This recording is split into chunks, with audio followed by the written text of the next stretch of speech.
Marcus Thorne believed his retirement party was the culmination of a life well lived. Standing on a small, elegantly lit stage in the ballroom of the city's most exclusive country club, he surveyed the 200 guests. His wife Eleanor beamed at him from the front table, a testament to his good taste. His daughter Chloe sat beside her, beautiful and poised, a testament to his legacy. His company, Thorne Construction, was not just a business. It was an empire he had built with his own two hands, a monument to his will. The toast he was about to receive from the mayor was merely the formal acknowledgement of a truth he had always known. He was a king. What Marcus Thorne did not know, what he could not possibly comprehend, was that the very foundation of his kingdom had crumbled to dust weeks ago. He did not know that the only reason this ballroom was paid for, the only reason his company still bore his name, the only reason he was retiring with dignity instead of being disgraced in bankruptcy court, was the quiet, unassuming man sitting at the back of the room, a man Marcus had spent the last 5 years trying to break. That man was Liam, his daughter's fiancé, and he had just provided for Marcus Thorne's retirement in a way neither of them could have ever imagined. It's a story about how the world judges us, and how little those judgments often mean. We've all felt underestimated at some point, haven't we? I'd love to know where you're watching from today, and if you've ever had a moment where you proved someone wrong in a big way. Let us know in the comments. Stick around, because the story of how Liam turned 5 years of humiliation into the ultimate act of poetic justice is one you won't want to miss. Be sure to like this video and subscribe to the channel so you don't miss what happens next. 5 years earlier, the air in the Thorne family's formal living room was as cold and heavy as the marble mantelpiece. Liam felt its weight pressing down on him. He sat on the edge of a silk-upholstered armchair that probably cost more than his car, his hand clutching Chloe's. Her fingers were cold. Across from them, Marcus Thorne sat enthroned in a high-backed leather chair, his face a mask of stony disapproval. Eleanor, his wife, perched on the sofa nearby, her smile as thin and brittle as a shard of glass. "Engaged?" Marcus finally spoke, the word dropping into the silence like a lead weight. It wasn't a question, it was an accusation. Liam straightened his back. He had known this would be difficult, but the sheer force of the contempt radiating from Chloe's father was unnerving. "Yes, Mr. Thorne. I love your daughter, and I've asked her to be my wife." Marcus's eyes, a pale, unforgiving blue, swept over Liam, from his simple, clean shoes to his modestly priced watch. It was a silent, brutal appraisal that left Liam feeling like an insect under a microscope. "You love her," Marcus repeated, a sneer tugging at the corner of his mouth. "And what, precisely, do you plan to provide for her with? Love? Dreams? Little sketches you draw in your sad little apartment?" Liam's hands tightened, but his voice remained steady. "I'm an architect, Mr. Thorne. I have a career. I can provide for her." "An architect, wait," Marcus scoffed, leaning forward. The motion was aggressive, a predator closing in. "I know architects. I hire them. I fire them. They work for men like me. They are servants, Liam. Talented servants, perhaps, but servants nonetheless. They build monuments to other men's success. You are not a success. You are a freelance nobody, scratching out a living. My daughter is used to a certain standard of living, a standard you will never be able to meet." Chloe flinched, a small, almost imperceptible movement. "Daddy, please." Marcus ignored her. His focus was entirely on Liam, his words like a series of calculated blows. "Look at this house. Look at the clothes on her back, the car she drives. That is what I provide. That is security. That is a life. You are offering her a downgrade. You are asking her to trade a castle for a cottage. And for what? For the honor of watching you struggle?" He leaned back, a final, dismissive gesture. "You will never provide for her. Not in the way that matters." The words hung in the air, thick with poison. Liam felt a hot surge of anger, but he mastered it, locking it away behind a wall of calm. He looked at Chloe, at the conflict in her eyes, the love for him warring with a lifetime of ingrained fear and respect for her father. Her silence was a separate, sharper pain. "I understand your concern, sir," Liam said, his voice a model of restraint. "But you're mistaken about me, and you're underestimating your daughter if you think her happiness is measured in square footage. Marcus laughed, a short, barking sound, devoid of humor. Oh, I'm not mistaken.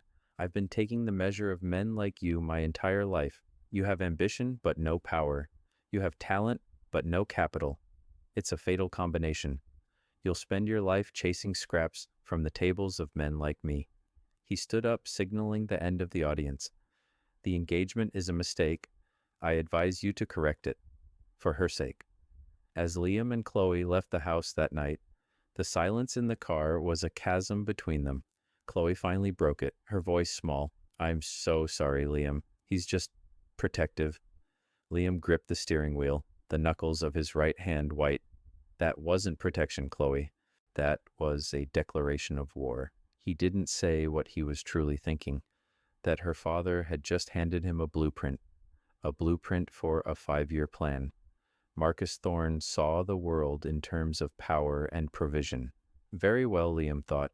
I will speak to him in the only language he understands. Later that night, in his small, tidy apartment that Marcus had so easily dismissed, Liam sat at his drafting table. The space was filled with books on structural engineering, sustainable design, and urban theory. On the walls were not little sketches, but detailed, complex renderings of buildings that seemed to defy gravity, to breathe with the environment around them. He pulled out an old, worn leather roll and carefully undid the ties. Inside was a set of German-made drafting tools, their steel and brass worn smooth with use. They had been his father's, a civil engineer, who had taught him that the strongest foundations were built not just on concrete, but on integrity. He picked up a heavy, perfectly balanced compass. He felt its familiar weight in his hand, a tangible link to a different kind of legacy. He opened his laptop and made a video call. The face that appeared on the screen was that of Julian Croft, a man in his late 60s with kind eyes and a reputation in the architectural world that was nothing short of legendary. How did it go? Julian asked, his voice warm. Liam managed a wry smile. About as expected. I've officially been deemed unworthy. Julian chuckled. The man's a fool. He sees a blueprint and thinks it's just a piece of paper, not the soul of a building. Don't let him get to you, son. I won't, Liam said, his expression hardening with resolve. In fact, he's given me an idea. A new angle for Project Evergreen. I'm listening, Julian said, his interest piqued. Thorne Construction, Liam said, the name tasting like ash in his mouth. It's over-leveraged, all flash, weak foundation. I've been looking at their public filings. Marcus Thorne likes to take risks, big ones. One of these days, one of those risks isn't going to pay off. Julian's eyes widened slightly as he understood the implication. You're thinking long-term. 5 years, Liam said quietly. He gave me 5 years of his contempt. I'll use it to build something. He wants to talk about provision? Fine. Let's talk about provision. He looked from his father's old tools to the complex financial models on his second monitor, a silent bridge between two worlds, the world Marcus Thorne saw, and the world that was about to be built right under his nose. The years that followed were a masterclass in humiliation, each incident a carefully placed stone in the wall Marcus was building between Liam and his family. The first major test came 6 months after the engagement, at a family dinner intended to celebrate Marcus's landing of a major municipal contract, a new courthouse. The dining room was opulent, shimmering with crystal and silver. Liam, feeling conspicuously underdressed in his simple dark suit, sat quietly as Marcus held court. The architects on this project, they're competent, Marcus announced to the table, which included several of his business associates. He took a long sip of his wine, his eyes finding Liam's across the polished mahogany. They do what they're told. They take my vision, and they put it on paper.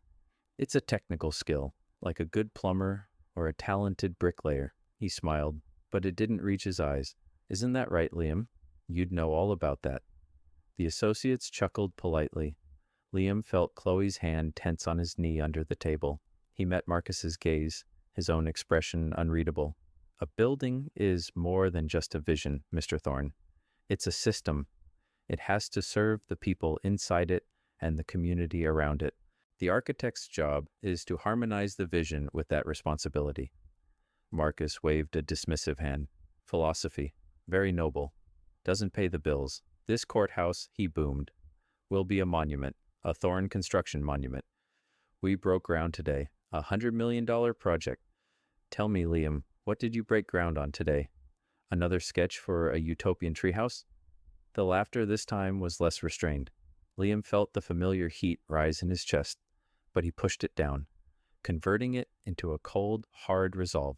He placed his napkin on the table. Actually, he said, his voice calm and clear, cutting through the noise, I spent the day finalizing a pro bono design for a new community clinic in the East Side. It's a small project, but the foundation will be sound. The implication was subtle, but it landed. Eleanor Thorne, ever the diplomat for her husband's brutishness, quickly changed the subject. Chloe, darling, tell everyone about the charity gala you're helping to organize. But the jab had been made, and the dynamic was set. Marcus would use his success as a bludgeon, and Liam would parry with a quiet dignity that only seemed to infuriate Marcus more. Chloe, caught in the crossfire, would retreat into a pained neutrality, her silence a constant, low-level ache in Liam's heart. He understood her position, the immense gravity of her father's personality, but understanding didn't make it hurt any less. After the guests left, as Liam was helping Chloe clear some of the plates, Eleanor approached him in the kitchen. Her smile was one of practiced sympathy. Liam, you mustn't let Marcus get to you. He just worries. He sees Chloe, and he sees the life he's given her. It's difficult for him to imagine her with less. Less? Liam asked, stacking plates with deliberate care. Well, you know, Eleanor said, her voice dropping to a conspiratorial whisper. A different sort of life. More artistic. It's wonderful, of course, but it's not always practical. A woman needs security. Marcus is old-fashioned that way. It was a perfectly delivered insult, wrapped in the guise of an apology. She was reinforcing her husband's judgment, framing it as a charming, if outdated, concern for his daughter's welfare. Liam simply nodded. I appreciate the perspective, Eleanor. Thank you. He knew arguing was pointless. They saw what they wanted to see, a penniless artist, a charity case. They had no idea that the utopian treehouse he was designing was part of a portfolio for Ethelgard and Croft, a portfolio that was quietly winning some of the most prestigious and lucrative sustainable design awards in the world. They had no idea that the pro bono clinic was a company-funded initiative, a way for the firm to test new materials and community integration techniques, a project whose data was worth millions in the specialized world of green architecture. He drove home that night, the memory of Marcus's booming laughter and Eleanor's silken condescension ringing in his ears. He let the frustration burn for a few moments.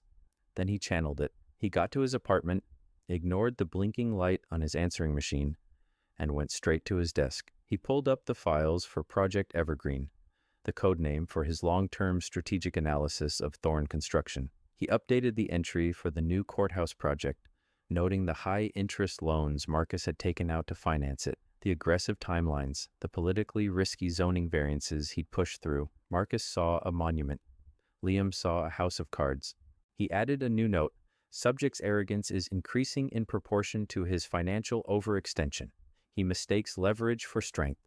This is his primary vulnerability. He then opened another file, this one a secure portal for his firm. He uploaded the final schematics for the East Side Clinic. Within minutes, a message popped up from Julian. Beautiful work, Liam.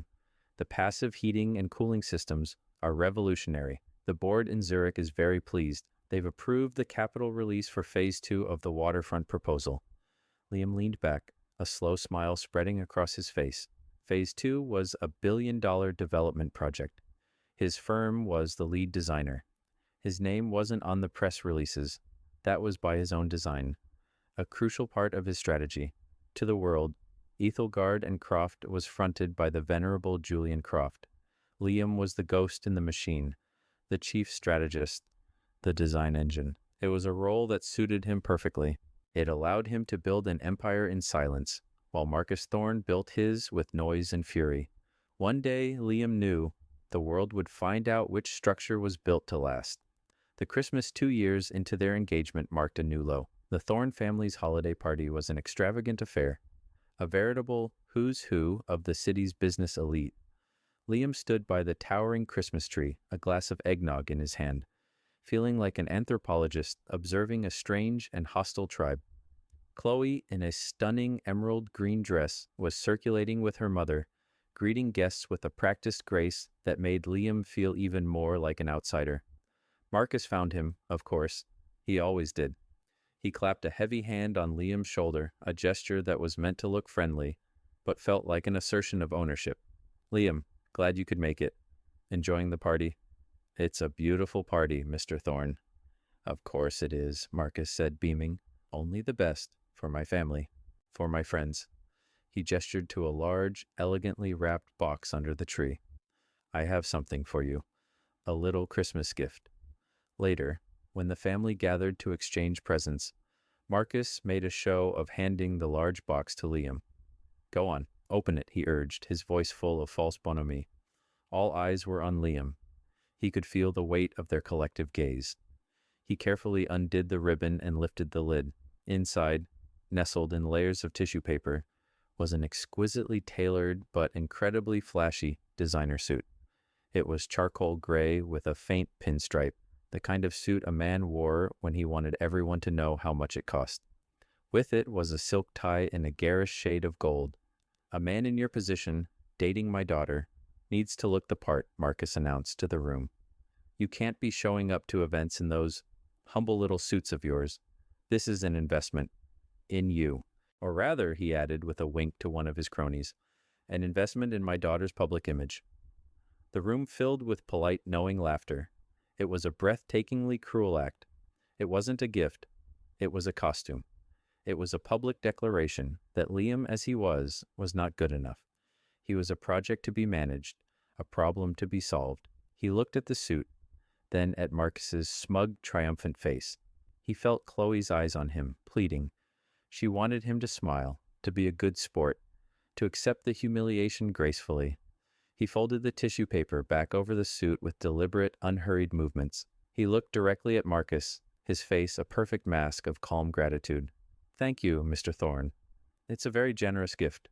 His voice was quiet, but it carried in the suddenly silent room. I'm not sure I'll have an occasion grand enough to wear it, but I appreciate the thought more than I can say.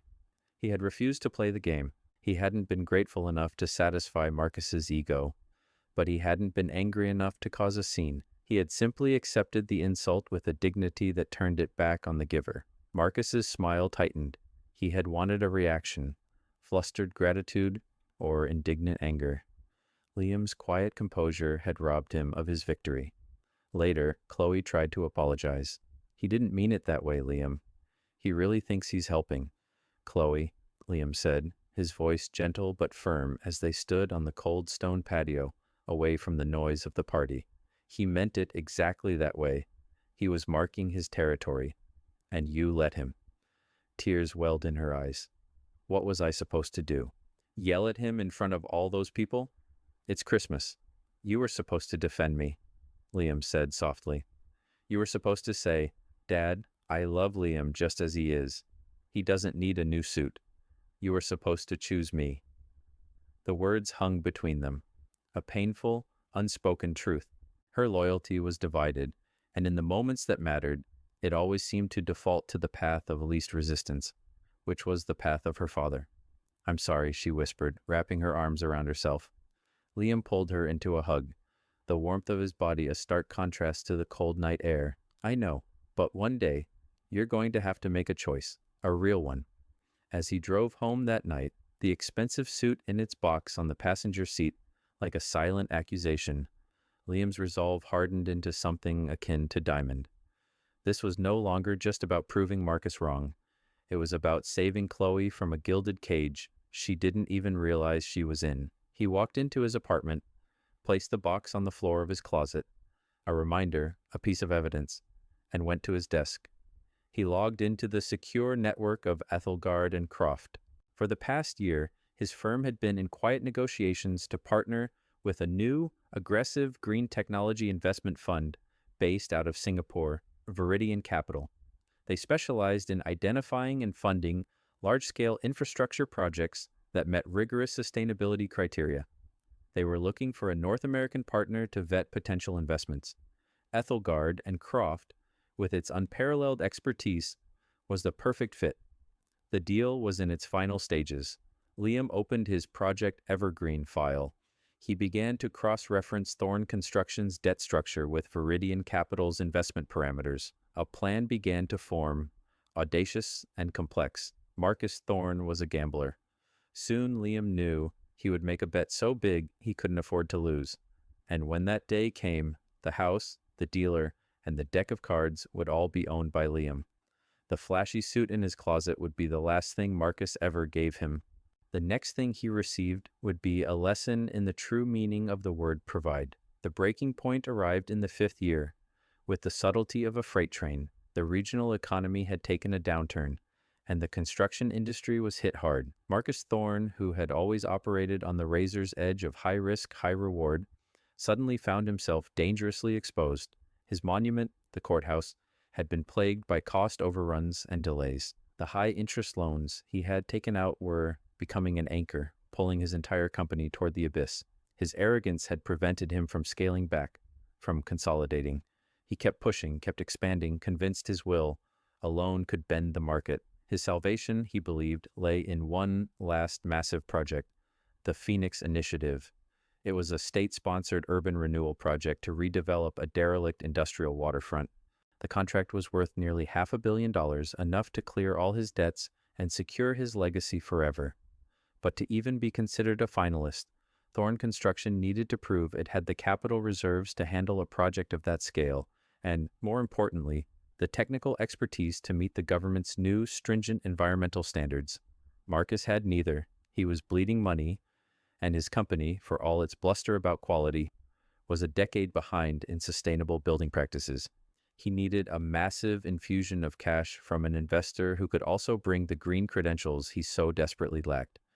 He found what he thought was the perfect mark: Viridian Capital, the Singaporean fund. They were known for moving fast and for their focus on green tech. Marcus saw them as his lifeline. He didn't know that Viridian Capital's North American operations were advised exclusively by a boutique architectural firm called Ethelgard and Croft. He didn't know that every document he submitted, every financial statement, every desperate proposal was being routed directly to Liam's encrypted server. Liam watched it all unfold with the detached precision of a surgeon observing a patient. He saw the panic behind Marcus's blustering press statements. He read the frantic emails between Marcus and his CFO. Thorn Construction was weeks away from defaulting on its loans. The Phoenix Initiative was his only hope. Desperate to impress the fund, Marcus managed to arrange a dinner with a man he believed was a senior partner at Viridian, a Mr. Chen. The dinner was to be held at the Thorn Mansion, a stage for Marcus to perform his favorite role, the powerful, successful patriarch. He called Chloe a few days before. "I need you and Liam here on Saturday," he commanded, his voice tight with stress.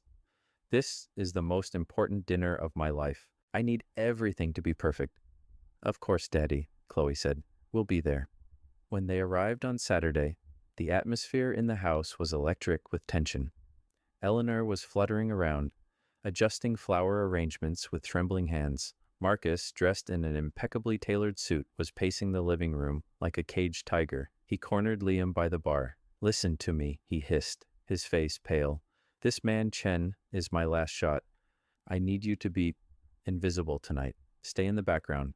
If he asks who you are, you're a distant cousin, a poor relation, whatever. Just don't mention your career. I can't have him thinking my daughter is shacking up with a pauper. It sends the wrong message." Liam felt a cold, calm fury settle over him. This was it, the ultimate humiliation, to be rendered a non-person in the service of Marcus's greed. "I understand," he said, his voice devoid of emotion. But Marcus wasn't finished. Just before Mr. Chen was due to arrive, the caterer called in a panic. One of their waiters had a family emergency and had to leave. The staff was short-handed for a dinner this important. Marcus's eyes darted around, wild with panic, and then they landed on Liam. An ugly, opportunistic idea formed on his face. "You," he said, pointing a finger at Liam. "You can help. Take off your jacket. The caterer has a spare white shirt and a black bow tie. You can help serve the wine. Just keep the glasses full and your mouth shut." Chloe gasped.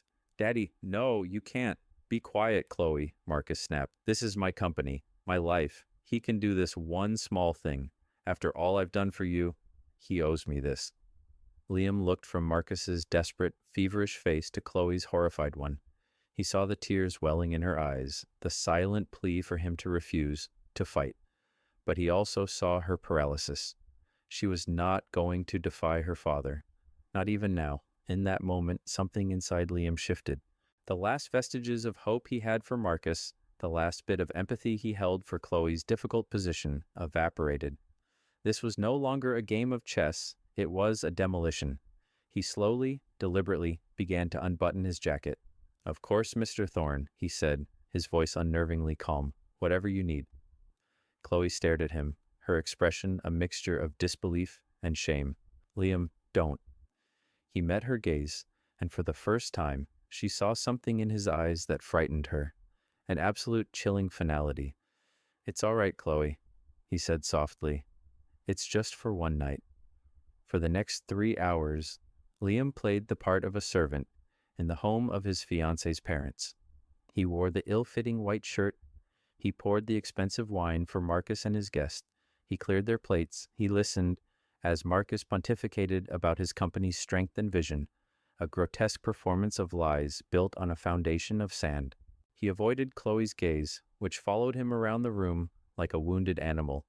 The guest, a quiet, observant man named David Chen, watched the entire dynamic with an unreadable expression. At one point, as Liam was refilling his water glass, Chen looked up at him. "Have we met before, he asked, his English perfect. Before Liam could answer, Marcus boomed with laughter. "That's just Liam, a distant relative. Helps out around the house. Means well, but not much going on upstairs, if you know what I mean." Liam simply inclined his head and moved away, the insult bouncing off the armor of his resolve. He felt nothing, no anger, no shame, only a profound, crystal-clear focus. He was a ghost in his own life, and soon he would come back to haunt the man who had banished him there. As the dinner concluded, Marcus, flushed with wine and false confidence, walked Mr. Chen to the door. "So, I trust we'll have good news from Viridian soon." Mr. Chen smiled a thin, enigmatic smile. "All the relevant parties will be meeting to make a final decision next week. We will, of course, be in touch." After he left, Marcus slumped into a chair, exhausted but triumphant. "I think I did it. I think I saved us." He looked over at Liam, who was quietly collecting the last of the glasses. He didn't even see a person anymore. He saw a functionary, a prop. "You can go now," he said, waving a dismissive hand. "Chloe, see him out." Liam took off the bow tie and the white shirt and put his own clothes back on in silence. Chloe watched him, tears streaming down her face. "I am so sorry," she whispered, her voice choked with shame. I could have."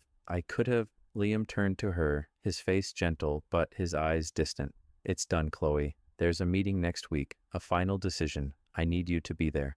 "What? Why? I don't know anything about business." "You need to be there," he repeated. "Thursday, 10 a.m. The Blackwood Tower, 50th floor. I'll send you the details. It's important." He kissed her on the forehead, a kiss that felt like a goodbye. "I'll see you on Thursday." He walked out of the house and didn't look back. The humiliation was complete. The 5 years were up. The foundation had been laid. Now, it was time to build. The boardroom on the 50th floor of the Blackwood Tower was a study in minimalist power. A single massive slab of polished obsidian served as the conference table, reflecting the panoramic view of the city skyline. Marcus Thorne arrived 10 minutes early, his suit crisp, his confidence restored. The dinner with Chen had convinced him that salvation was at hand. He believed he was here to meet with a few mid-level managers from Viridian Capital to finalize the terms of his rescue. He was ready to be magnanimous in his victory. His CFO, a perpetually nervous man named Gary, sat beside him, shuffling papers. "Are you sure about this, Marcus? Their communications have been terse." "Relax, Gary," Marcus said, waving a hand. "It's a negotiation tactic. They know we're the only construction firm in the region that can handle the Phoenix project. They need us as much as we need them. At precisely 10 a.m., the door swung open. A woman entered first, whom Marcus recognized as Chloe. He frowned, confused. Chloe, what are you doing here? This is a private meeting. Chloe didn't answer. She walked to a chair, sat slightly away from the main table, and sat down, her face pale, but her expression resolute. Before Marcus could question her further, two more men entered the room. The first was Julian Croft, the legendary architect. Marcus felt a jolt of surprise. Croft was a titan, a man whose name was whispered with reverence. What was he doing here? And then he saw the man walking beside him. It was Liam, but not the Liam he knew. This was not the humble, quiet artist in his simple, functional clothes. This Liam was wearing a suit of such exquisite tailoring and material that it made Marcus's own expensive attire look like a cheap imitation. It was a dark, elegant navy that absorbed the light, and it fit him with the precision of a second skin. His posture was different, too. Not arrogant, but imbued with an unshakable, deep-seated authority. Marcus gaped at him. Liam? What in God's name are you doing here? Did you follow Chloe? Get out. Now. Liam didn't so much as glance at him. He walked calmly to the head of the obsidian table, the seat of power, and sat down. Julian Croft took the seat to his right. Liam placed a thin, leather-bound portfolio on the table in front of him. Good morning, Marcus Gary, Liam said, his voice quiet but resonant, filling the cavernous room. Thank you for coming. Marcus stared, his mind struggling to process the scene. The deference from Julian Croft, a man he idolized. The transformation in Liam. Chloe's silent presence. It was a tableau from a nightmare. What is this? What's going on? He demanded, his voice rising. Liam opened the portfolio. He looked not at Marcus, but at the man who had introduced himself as Mr. Chen, who had been sitting quietly at the other end of the table. David, thank you for your preliminary assessment. Your report on the dinner was illuminating. David Chen nodded. He served you wine, called you a poor relation with nothing going on upstairs, and had you clear his plates. The level of disrespect was, as you predicted, profound. He confirmed every data point in your psychological profile. Marcus's blood ran cold. My psychological profile? Liam finally turned his gaze to Marcus. His eyes were not angry. They were not triumphant. They were like a scientist's, coolly analytical. Marcus, you came here today seeking a financial lifeline from Viridian Capital to save Thorn Construction from bankruptcy. And I'll get it, Marcus blustered, trying to reclaim some semblance of control. I spoke with Chen. You spoke with David. Liam corrected him gently. David is not with Viridian. He is the head of opposition analysis for my firm. His job is to assess the character and integrity of potential partners or acquisition targets. He was evaluating you. The room began to spin around Marcus. Your firm? Julian Croft spoke for the first time, his voice calm and authoritative. Marcus, allow me to introduce my partner, the senior design partner and chief strategist of Ethelgard and Croft, Mr. Liam Allister. The name landed in the room with the force of a physical blow. Ethelgard and Croft, the most exclusive, most successful, and most mysterious high-end architectural firm in the world. They didn't just design buildings. They orchestrated multi-billion-dollar developments, partnering with sovereign wealth funds and global investment banks. They were ghosts, legends, and Liam was one of them? No, Marcus whispered. That's not possible. He's a nobody. He draws little sketches in his apartment. Liam slid a document across the polished black table. It was a thick, bound proposal. On the cover was the title, The Phoenix Initiative, a proposal for sustainable urban renewal. Marcus recognized it. It was a copy of his own desperate bid to the state. But underneath the title it read, Prepared by Thorn Construction, in provisional partnership with Ethelgard and Croft.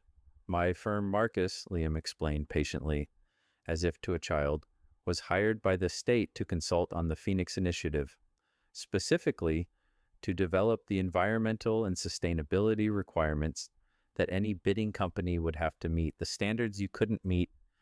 We wrote the test, and you failed. He then slid a second document across the table. It was an old dog-eared sketch on drafting paper. Marcus stared at it.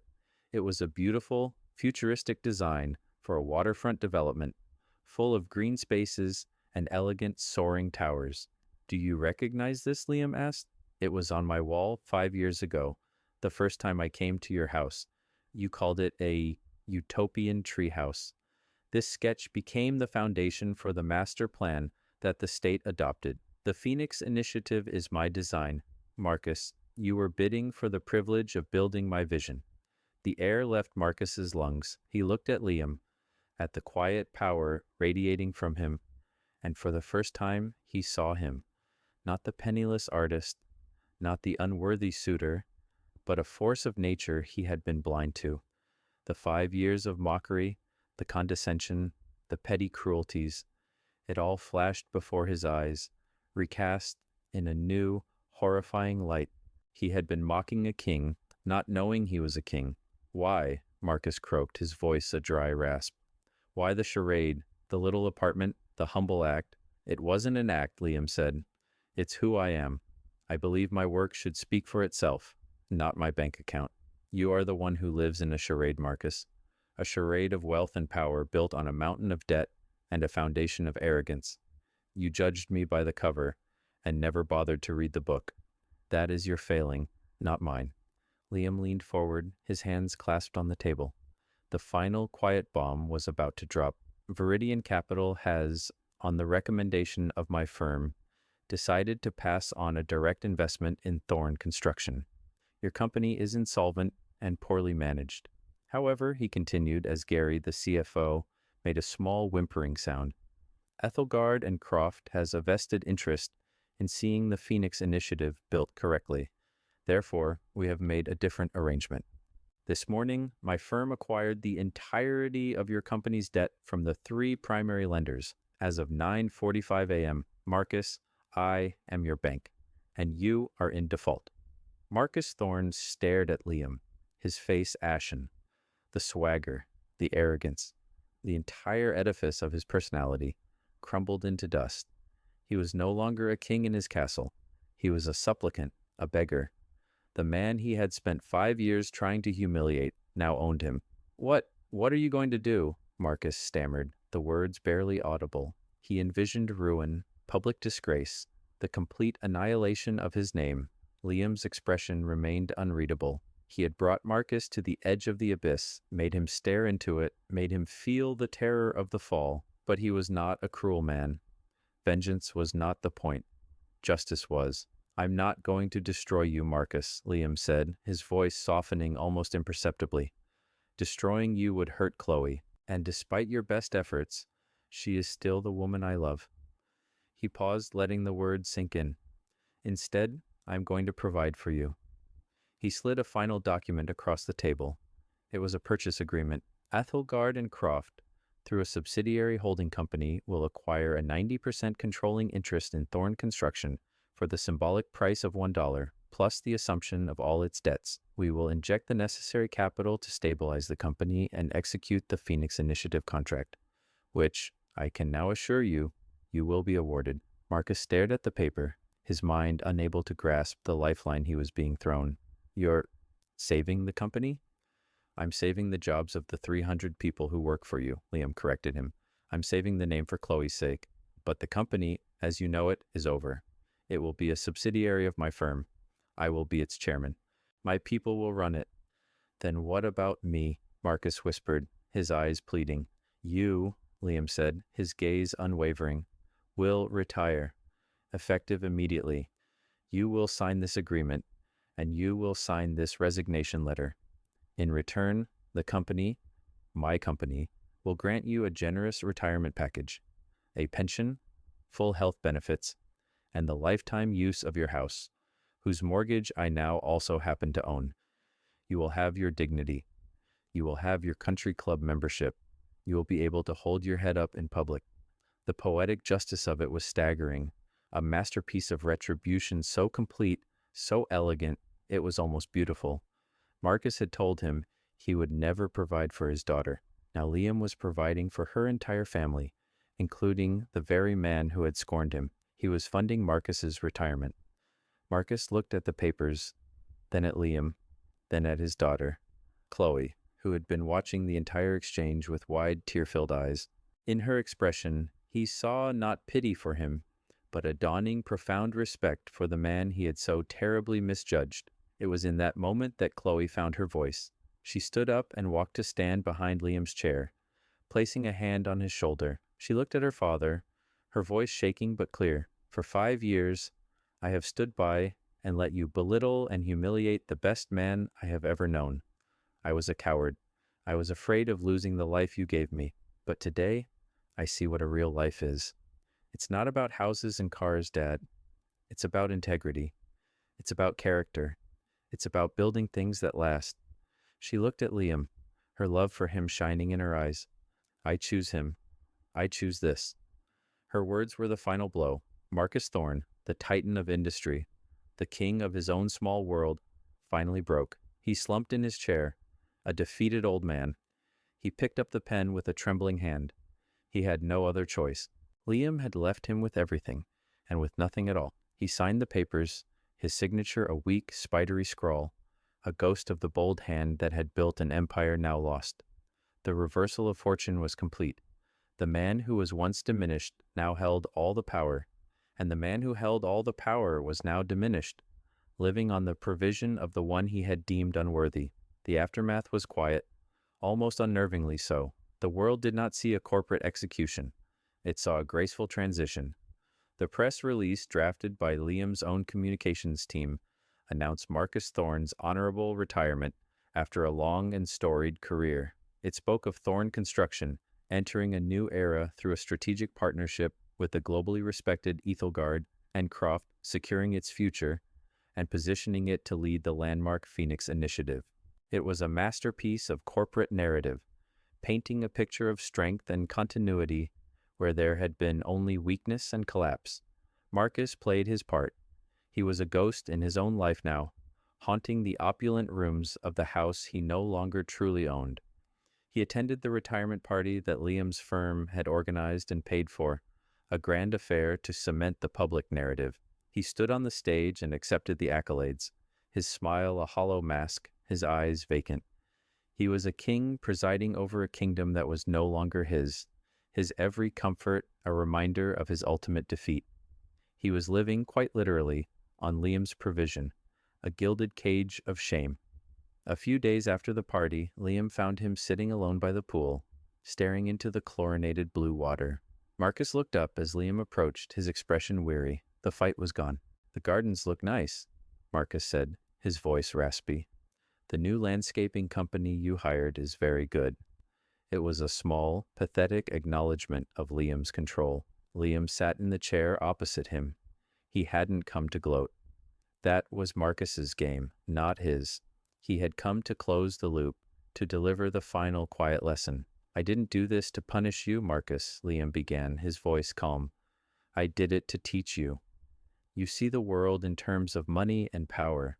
You believe that's what provision means. You were so blinded by it, you almost destroyed the very thing you claim to be protecting, your family's security." Marcus said nothing, his gaze fixed on the water.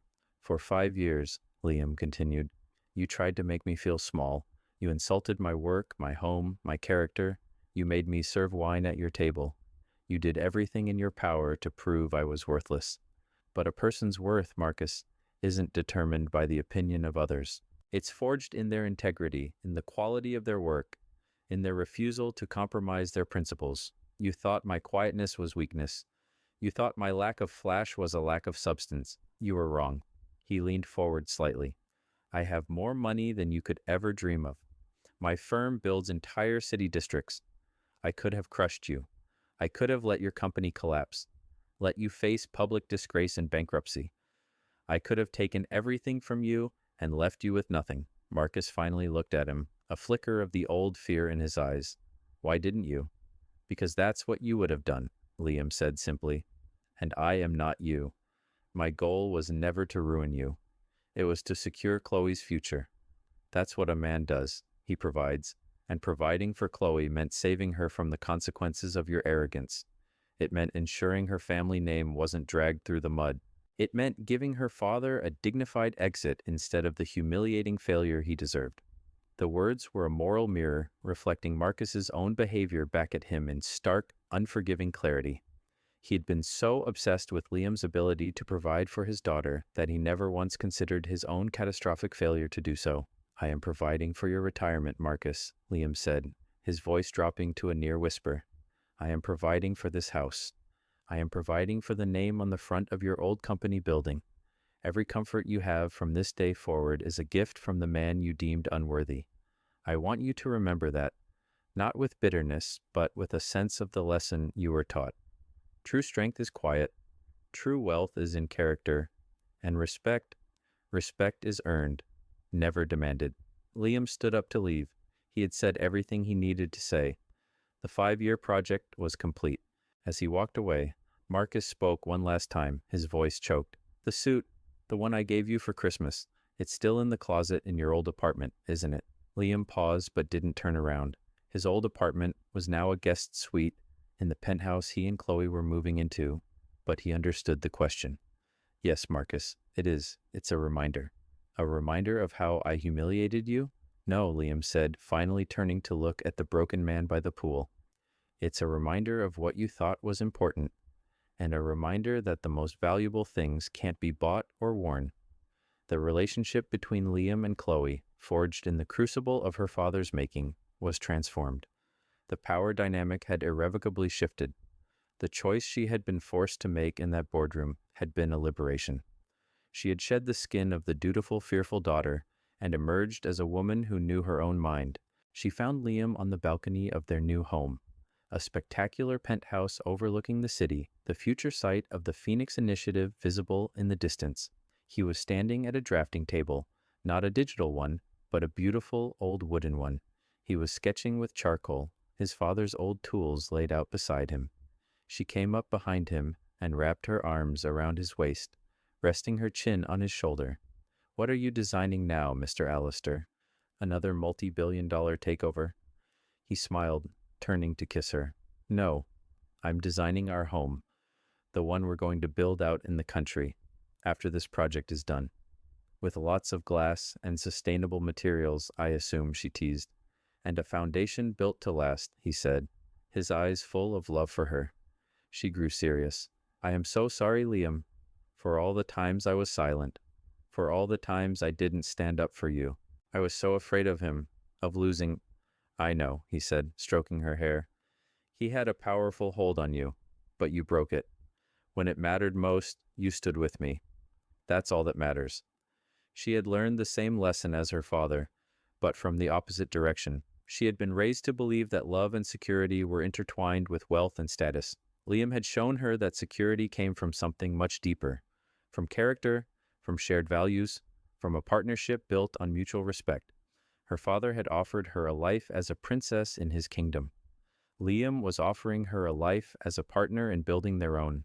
In the end, this was never a story about revenge. Revenge is a fire that consumes the person who wields it. This was a story about justice. It was about the quiet, patient triumph of integrity over arrogance, of substance over style. It's a reminder that true power doesn't need to be loud. It doesn't need to boast or belittle. True power is the ability to build, to create, to provide, and when necessary, to forgive. Liam hadn't just won a war against Marcus Thorne. He had redefined the terms of victory itself. He hadn't just provided for Chloe. He had shown her what it meant to build a life on a foundation that could never be shaken. What do you think? Was Liam's solution the perfect form of justice, or should he have let Marcus face the full consequences of his actions? Let me know your thoughts in the comments below. We love hearing your perspectives on these stories. And if you found this story of vindication satisfying, please give this video a like and subscribe to our channel for more tales of hidden strength and unexpected triumphs. Thank you for watching, and we'll see you in the next one.